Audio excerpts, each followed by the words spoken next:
Alors pour ceux qui sont allés un petit peu plus loin sur les techniques concernant les homothéties, ils peuvent aller sur la page 48. Je vais mettre ça là, ici. Alors, page 48,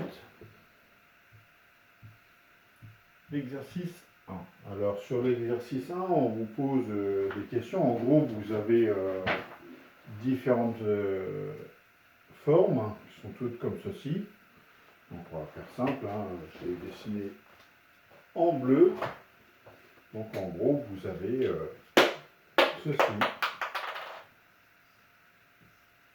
puis un peu plus grand, et puis un peu plus grand, et puis un peu plus grand, et puis un peu plus grand, avec un codage qui est celui-ci.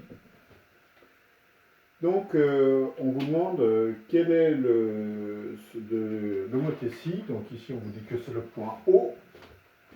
Ici vous avez A, B, C, D et E.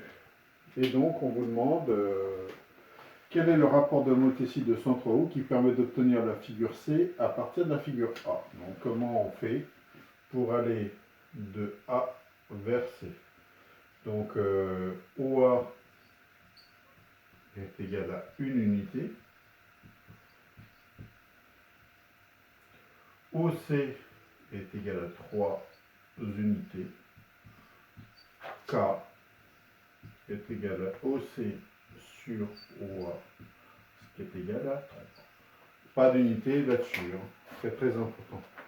Ensuite, on vous dit, on applique l'homothétie de centre O et de rapport 3/5.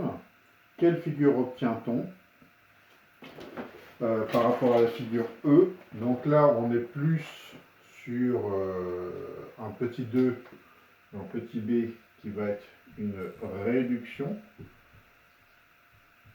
Donc réduction, on sait qu'on va avoir K qui sera compris entre 0 et 1. Donc comment on fait pour passer de O, de E à C? Eh bien, ce qui va se passer, c'est qu'on va avoir comment il s'appelle, K fois OE, qui est égal à 3/5 fois 5 unités. Les 5 se barrent, ce qui va nous faire 3 unités. Et à 3 unités, 1, 2, 3, on se retrouve au point C.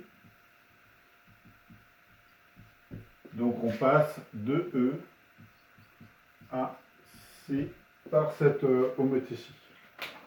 Et puis la question C, quelle figure a une aire 4 fois plus grande que celle de A? Alors, attention, pour passer de A à B, on multiplie tout par 2, d'accord? C'est-à-dire ce qui faisait une unité fait 2 unités, mais au niveau de la surface, l'aire, c'est K au carré, et donc K au carré est égal à 4, si K est égal à 2. Donc, pour le petit c, c'est vraiment si on passe de A vers B, l'aire de A est égal à 1 quart de l'aire de B, ou